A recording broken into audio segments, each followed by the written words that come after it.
The big game is fast approaching, but wait, you still haven't got your tickets. You've spent hours searching, but you're still confused about ticket prices. Time to stop searching. Visit ticketcompare.com. We compare ticket prices for all the popular leagues and tournaments for you. We work only with the most trustworthy sites, so you can have peace of mind when buying your tickets. Compare prices, buy tickets, get to the game. Ticketcompare.com. Buying tickets made simple.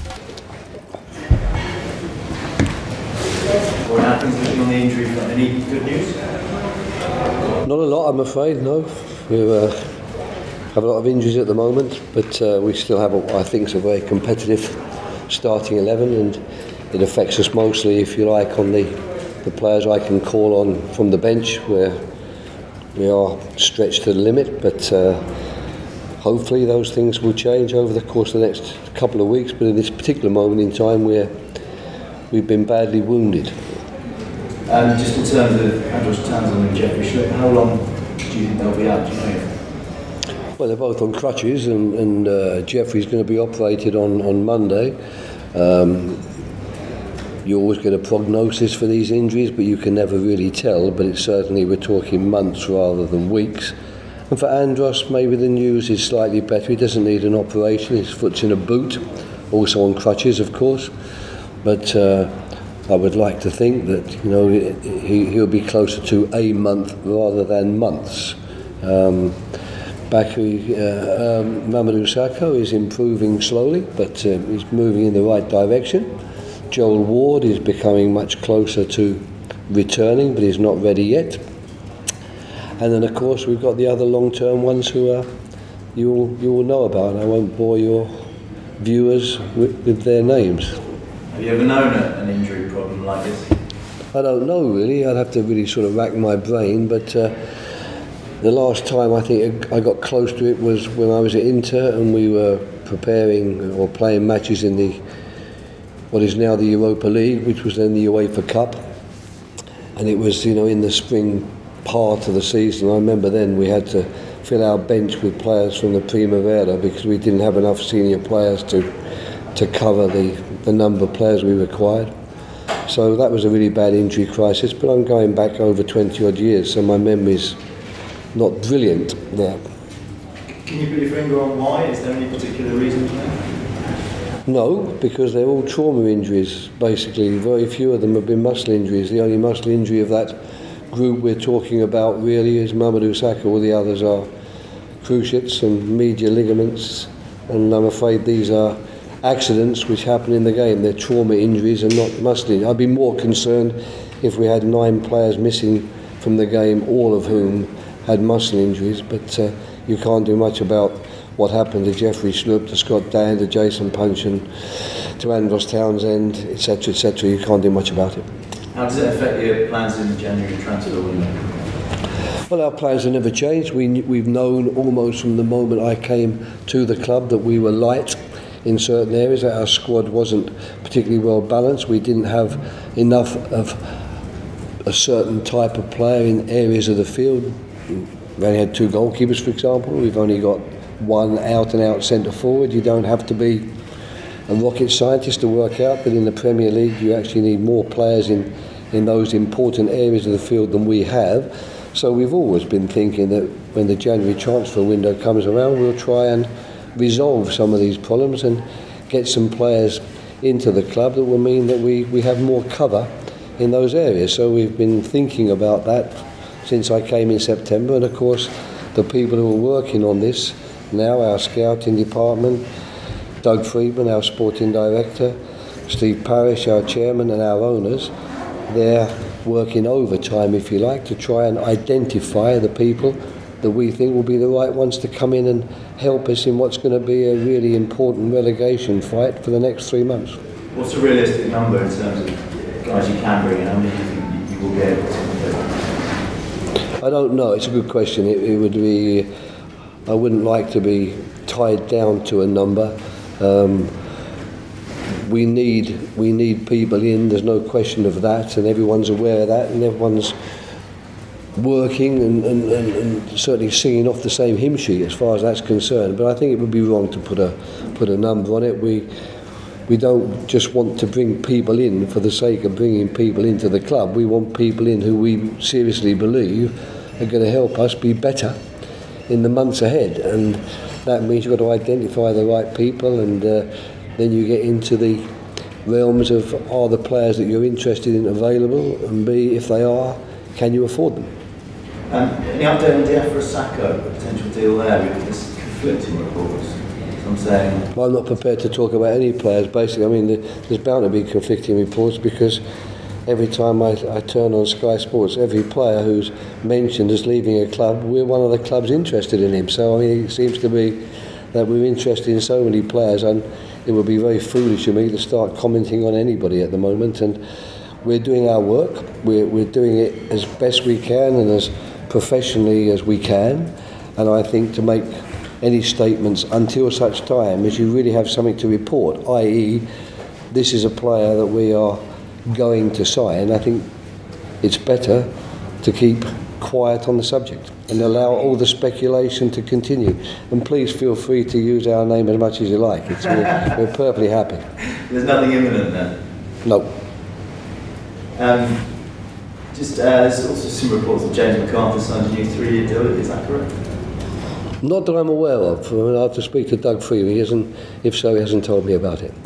I hope it's true, but I can't confirm that. You want to obviously extend his stay? Yes, we like James McArthur, but I mean, we've not. His contract situation, quite frankly, hasn't been discussed with me. So I'd be very surprised if anything's actually happened on that front, because things don't happen behind my back in the club. Just in terms of the turnaround on the pitch matters, can you put your finger on what you've done differently since arriving here to turn around the run that Palace were on when you came into the job? Well, I think clubs do have bad runs and do have bad starts to the season, so I don't think it's really a question of turning things around. It's just a question of trying to work in the right way with the players that you've got and that you find at the club, because the transfer window had passed by the time I got here, so I inherited a group of players.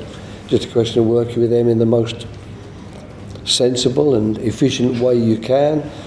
Try to make certain the environment at the training ground is the correct environment, and the way you want the team to play corresponds with what the players are capable of doing. Encourage them to give their best and to try and bring out the best of them, and then hope that you have a bit of luck with the results. But I've inherited, as I've said on so many occasions, a very good group of players, players who, in my opinion, want the same thing as myself and my coaching staff. So it's a good working environment, and we're just doing our very best, if you can, to take the work we do on the training field onto the pitch with us on a Saturday afternoon. Given the players and the facilities and everything else at this club, where do you think Palace should be? I don't know there's any point in talking about where clubs should be. You are where you are, and the fact is, the only justice there is in football will be at the end of the season, when you realise that you've had the season to win 4 matches, you've won this number, and it's put you at this spot in the table. So I've got to say, quite honestly, it's not something that's ever really crossed my mind. Where should we be? My sole consideration is taking each match as it comes and trying to get the maximum number of points from that game. And there's no doubt what our goal is this season. If you want to know, our goal is to survive in the Premier League. But whether that's the goal this club should have, I'll leave others to decide. But at the moment, that's all we can concentrate on and all we ever talk about. In terms of Burnley, just 5 points behind Arsenal, what have you made of the job that Sean Dyche has done? He's done an excellent job, and I think he's getting the credit that he deserves for doing that job, because it's not just this season that he's done a good job with Burnley. This is, was it 3rd or 4th season, I would guess. I can't. So I remember exactly when he came to the club, but I know he seems to have been there a long time. He's built up a very good team, and over the last couple of years he's really got that team playing well and getting points in the Premier League, and this year in particular they're even higher up the league than they were last season. So all the credit that he's receiving for having done a good job is totally justified in my opinion, and I can only, if you like, second all the positive things that are being said about him. Do you think he can manage internationally one day, maybe? Of course. Why not? Been put in potentially a future England manager. Right. Of course, I mean, the job of an England manager isn't confined to certain people, it's confined to people who the FA believe at the moment in time when they're looking for someone to do the job is the right person for the job and has got the right footballing qualities. So why shouldn't a guy like Sean Dyche be in that group of people being considered? I see no reason why anyway. Pete? Okay. Afternoon. Tomorrow, if you get a win, you could move into the top half of the table. How much personal pride have you taken in what you've achieved so far? Because maybe when you were appointed, there were a few sceptics around who wondered after the England debacle that maybe you might, in your age, have trouble sort of doing the day-to-day work of the Premier League players. Good questions, these, aren't they? The England debacle. You mean the game that we lost? You know, the 57th game of my reign there, and the one we lost. That was a debacle, was it? Perhaps that's the wrong word, sorry. And who are the sceptics we're talking about? Because all I know is that when I came to Crystal Palace, I have to just go on one very simple thing. I was appointed. I don't know what people were writing or saying, or you know what people in your line of work. All I know is that when I walked out of the tunnel, and there was 25,000 people at the game, I probably got one of the best receptions I've ever had as a football manager in my life. So I don't quite understand the question. I'm sorry. Unfortunately, the way you went out the FA Cup, but is it a distraction that you can now put to one side and now just... Well, I'm unhappy about it, not least of all because of the 2 goals we conceded, you know, which I was unhappy about on the night. I don't think they were the right sort of goals for us to concede. But of course it was a team that had a lot of changes because we have a lot of injuries at the moment, and unfortunately we still have a lot of those injuries, so that's the situation we find ourselves in. But I'm not happy to go out of the cup. We would have liked to have won the game, and honestly thought with 3 or 4 minutes left to play that we would get at least a replay and a chance to carry on, but they scored a second goal which puts us out.